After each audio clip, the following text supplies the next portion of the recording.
नमः शिवाय। हर हर महादेव। जय शंकर की। ओम गुरुवे नमः।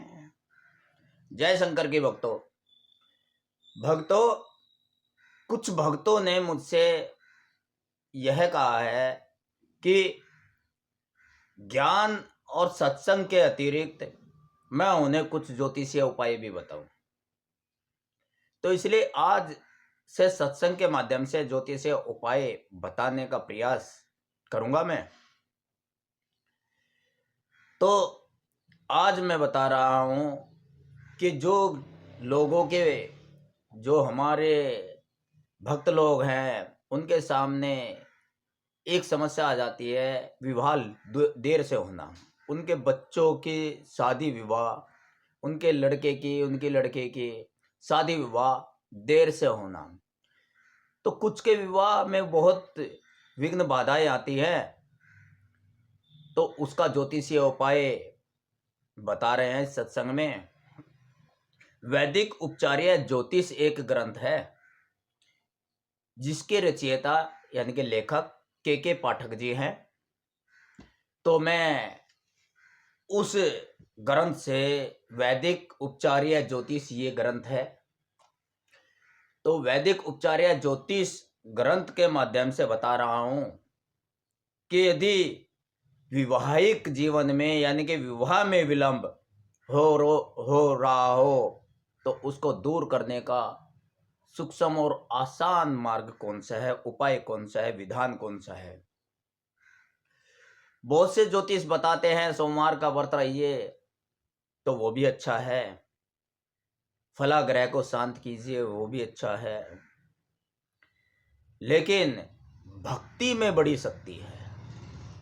तो पार्वती मंगल स्रोत का विधान बताया गया है इस ग्रंथ में कि पार्वती मंगल स्रोत का विधि पूर्वक प्रयोग करके, भक्ति भाव से उसका जतन करके इस बाधा को दूर किया जा सकता है। इस ग्रंथ में रचयिता आचार्य जी लिखते हैं कि विवाह की विलंबकारियां स्थितियों से प्रभावित उन सभी जातकों के लिए पार्वती मंगल स्रोत का नित्य एक पाठ विधि पूर्वक तथा संकल्प के साथ करना चाहिए। पार्वती मंगल स्रोत का यह प्रयोग 120 दिन से 180 दिन यानी कि 180 यानी कि 6 महीने। तो 6 महीने या 4 महीने इसको करना चाहिए। तो अगर आपका जीवन सुखद बनता है तो 6 महीने कोई बड़ी बात नहीं है। 6 महीने के जतन से, 6 महीने के तप से अगर पूरा जीवन आनंदमय होता है तो बताओ भक्तों, किसको मुश्किल लगता है।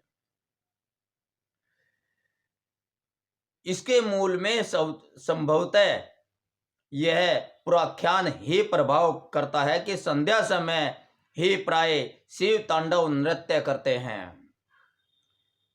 इस ग्रंथ के माध्यम से हमें यह जानकारी आचार्य वर दे रहे हैं कि संध्या के समय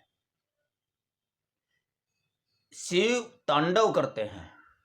हमेशा दृश्य रूप से शिव जी तांडव करते हैं और उस समय की आराधना परम हितकारी तथा कामना की प्रतिपूर्ति करने वाली होती है। यानी कि संध्या के समय पूजा का विधान बताया गया है। इस संदर्भ में उल्लेखनीय है कि इस स्त्रोत के साथ साथ सोमवार का व्रत भी अवश्य करना चाहिए। यानी कि पार्वती मंगल स्रोत का नित्य पाठ करें और जो भी साप्ताहिक सोमवार पड़ता है उस सोमवार का व्रत करें 180 दिन तक, जितने भी सोमवार आते हैं। पार्वती मंगल का पाठ करने से पूर्व यदि व्यक्ति विशेष से विवाह की कामना हो, यदि किसी विशेष से पसंद करते हो, उसे विवाह नहीं हो रहा है, उससे विवाह करना चाहते हो या अपना मनोवांछित वैवाहिक जीवन यापन करना चाहते हो, तो उसे क्या करना चाहिए। मंगल स्रोत का पाठ करने से पहले, सोमवार का व्रत करने से पहले इन दोनों के पाठ और व्रत करने के लिए संकल्प करना चाहिए। संकल्प लेना आवश्यक है। संकल्प के बिना कोई पूजा सफल नहीं मानी जाती है। संकल्प क्या है?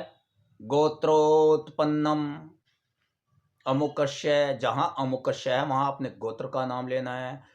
पुत्रम, पुत्र किसके पुत्र हो। अमुक नामनम, अपना नाम लेना है। व्रत्वेन प्राप्ति कामनाए पार्वती मंगल स्तोत्रम पाठम अहम कृष्ये, इस तरीके से करना है। तो कुछ दोहा लिखा है आचार्यवर ने, उस दोहे में सारा सार है। पार्वती मंगल स्त्रोत बिनहि गुरु गुणी गणहि, गिरि गण है हृदय में आने सिय राम धर धनु भातहि, गावों गोरी गिरीश विवाह सुहावन, पाप न सावन पावन मुनि मन भावन। कहने का तात्पर्य यह है कि इस तरीके से मंगल स्रोत है, पार्वती मंगल स्रोत। ये धार्मिक पुस्तकें जहाँ मिलती हैं तो उस पुस्तक भंडार पर चला जाइए, वहाँ से भी मिल जाएगी। वहाँ कहना कि पार्वती मंगल स्रोत की पुस्तक दे देना, ले लेना, और सोमवार को व्रत भी करना। तो इस तरीके से ही आप मंगल स्रोत का भी जाप कर सकते हैं, मंगल स्रोत भी नित्य पढ़ सकते हैं। उससे विवाह जल्दी ही पूर्ण हो जाता है। कहने का तात्पर्य यह है कि भोलेनाथ और शिव पार्वती की पूजा से विवाह शादियों में विघ्न बाधा दूर होती है। अब हमने जो उपाय बताया, पार्वती मंगल स्रोत और सोमवार का व्रत विधि पूर्वक 180 दिन, विधि क्या है? 180 दिन तक ब्रह्मचर्य का पालन करना है। किसी को सताना नहीं है, किसी को दुखी नहीं करना है, क्रोध नहीं करना है, क्रोध से बचना है, किसी के दिल को ठेस नहीं लगानी है, बिल्कुल साधु वाला व्यवहार करना है, साधुत्व बने रहना है 180 दिन तक। और देखिए कैसे सफलता नहीं मिलेगी। और 180 दिन तक किसी शिव मंदिर में जाकर शिवलिंग पर भी जल अर्पित करना है, दूध मिश्रित भी कर सकते हैं। और सोमवार वाले दिन गन्ने का रस कहीं से मिल जाए तो गन्ने का रस भी उस पर चढ़ा सकते हैं शिवलिंग पर। और एक सबसे बड़ी बात अहम है, वहां शिव भक्त हो, पंडित जी हो, पुजारी हो, उनके चरण छूना कभी मत भूलना। शिव मंदिर में कभी भी आप जाइए तो उनके चरण पखारना या उनके चरण छूना कभी नहीं भूलना चाहिए, नहीं तो शिवलिंग की पूजा सफल नहीं होती। तो आज मैंने सूक्ष्म रूप से आपके सामने ये बताया कि पार्वती मंगल स्रोत का नित्य पाठ करने से, शिव पार्वती का ध्यान लगाने से, सोमवार का व्रत रखने से, और नित्य 180 दिन तक, जब तक पार्वती मंगल स्रोत्र का जाप नित्य पाठ करते हैं आप, नित्य शिवलिंग पर जाने से, शिवलिंग बदलना नहीं है, यहाँ ये ध्यान देना चाहिए। आप कहीं भी चले जाते हो फिर शिवलिंग बदल देते हो, नहीं। जो शिवलिंग शुरू वाले दिन लिया है 180 दिन तक उसी पर जल अर्पित करना है। दूध मिश्रित जल, कोई दूध मिश्रित नहीं कर सकता है तो साधारण सा सिंपल सा जल, गंगा जल मिश्रित, या फिर नल से, जैसा भी संभव हो सके, जैसे भी सामर्थ्य हो उसके अनुसार कर दें। थोड़ा सा मीठा भोग लगा दें। सोमवार के व्रत में आप शाम को मीठा ही खाएं, अन्न खा सकते हैं। और रही अन्न की बात, जब तक आप पार्वती शिव स्त्रोत्र का नित्य पाठ करते हैं 180 दिन तक, तब तक कोशिश रहे प्याज लहसुन युक्त खाद्य पदार्थ न खाएं, प्याज लहसुन को त्याग दें, बैंगन की सब्जी न खाएं, उड़द और साबुत मसरी की दाल जो कहते हैं उसका सेवन कदापि न करें। तो इस प्रकार जाप करना चाहिए और नित्य चंदन का तिलक अपने माथे पर, लेपन कहते हैं वैसे तो, लेकिन अगर लेपन में शर्म आती है, लेपन नहीं कर सकते, तो चंदन का तिलक अवश्य लगाएं। हमारी माँ बहनें सिर ढक के रखें और पुरुष जो हैं पूजा के समय सिर पर कोई कपड़ा रख लें। तो ये आज मैंने सूक्ष्म सी विधि बताई है, इसे आप यत्न पूर्वक करके देखें।